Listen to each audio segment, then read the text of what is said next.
So for this problem, the Fibonacci sequence, so this is the sum of the two preceding terms. So if we have 0 for the first number, then we have 1. So 1 plus 0, this is 1. Then 1 plus 1, so this one is 2. 1 plus 2, this one is 3. Then 2 plus 3, so this one is 5. 3 plus 5, this one is 8. And 8 plus 5, this one is 13. So on, so on. So this one is a Fibonacci sequence. Now take note that this 0 is f sub 0. This is f sub 1, f sub 2, f sub 3, f sub 4, f sub 5, f sub 6, then f sub 7. Then for this problem, so find the next three terms. So again, this Fibonacci sequence is the sum of the two preceding terms. So for the next term, so add these two numbers. So 13 plus 21. So this one is 34. Then for the next term, so add these two numbers. So 21 plus 34. So this is 55. Then for the next term, so add these two numbers. So 34 plus 55. So this one is 89. So these are the next three terms. Then for this problem, so find the 17th term. So for this problem, we're going to use the Binet'S formula. And this is now the Binet'S formula. So take note, since we're looking for the 17th term, so therefore n is equal to 17.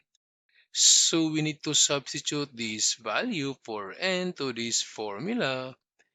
So n, replace this one by this number 17. So this becomes f sub 17 equals, so the quantity of 1 plus square root of 5 to the power 17, then minus 1 minus square root of 5 quantity to the power 17, then 2 to the power 17 times square root of 5. So again, n is equal to 17. So to find the 17th term, so using this calculator, so this becomes open parenthesis, then 1, then plus square root of 5. Then again, we need to move. So arrow, then parenthesis, then to the power 17.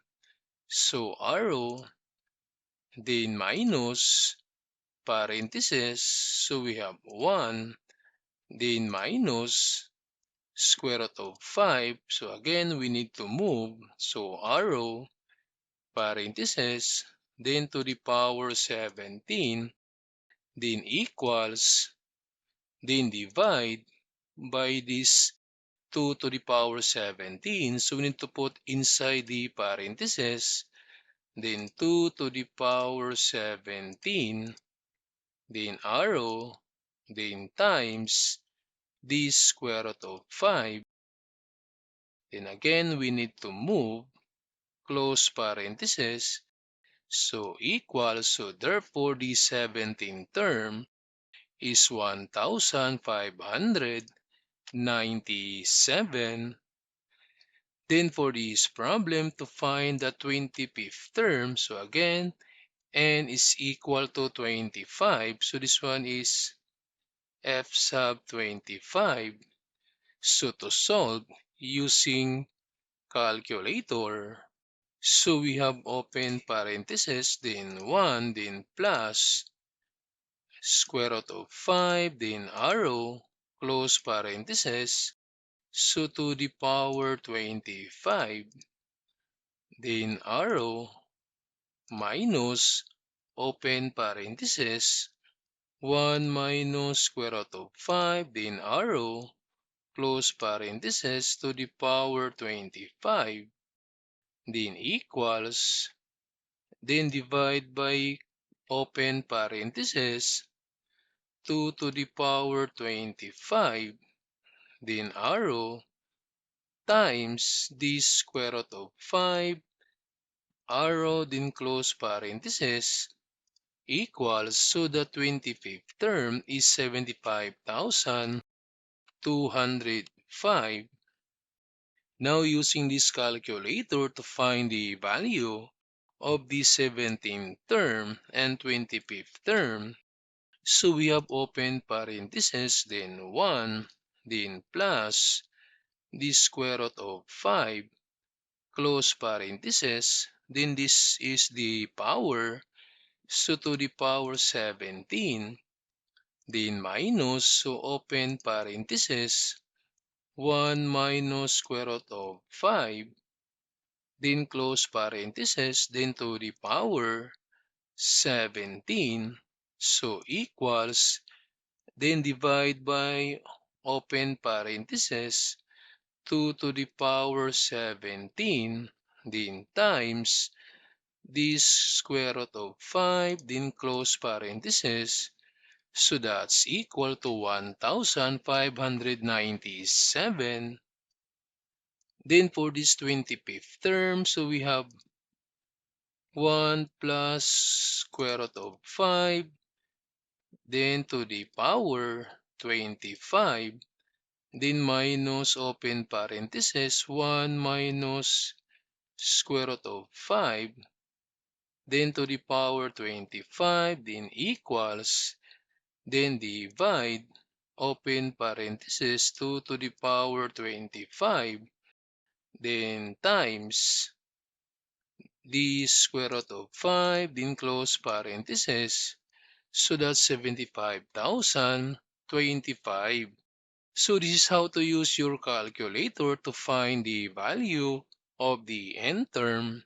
Then for this problem, so if f sub 13 is equal to 233, so what is f sub 14? So for this problem, we're going to use the golden ratio. Now take note that the golden ratio is equal to 1.618. So therefore, to find f sub 14, so this is equal to f sub 13, that's 233, then times the golden ratio, 1.618. So we have f sub 14 equals, so that's 233 times 1.618. So that's 377. So we need to round up because the value for a Fibonacci sequence is always a whole number. So this one is 377.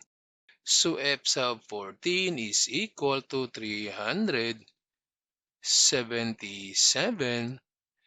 Then if we want to find f sub 15, so this is equal to 377 times the golden ratio, that's 1.618.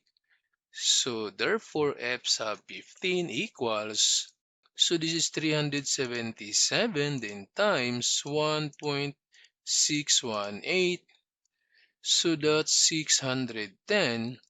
So f sub 15 is equal to 610. So this is how to find the next number using this golden ratio. Then for this problem, if f sub 12 is equal to 144, so what is f sub 11? So observe this one is going down. So from f sub 12 to f sub 11, so we're going to use this formula. So f sub 11 equals 144, then times 0.618. So use this number if we're looking for the preceding term. So therefore, f sub 11 equals, so this is 144 times 0.618. So this is equal to 89. So we have 89. So this is now the value for f sub 11. So if we're looking for f sub 10, so again, from f sub 11 times 0.68, so therefore f sub 10 equals, so we have 89 then times 0.618, so that's equal to 55. So f sub 10 is equal to 55.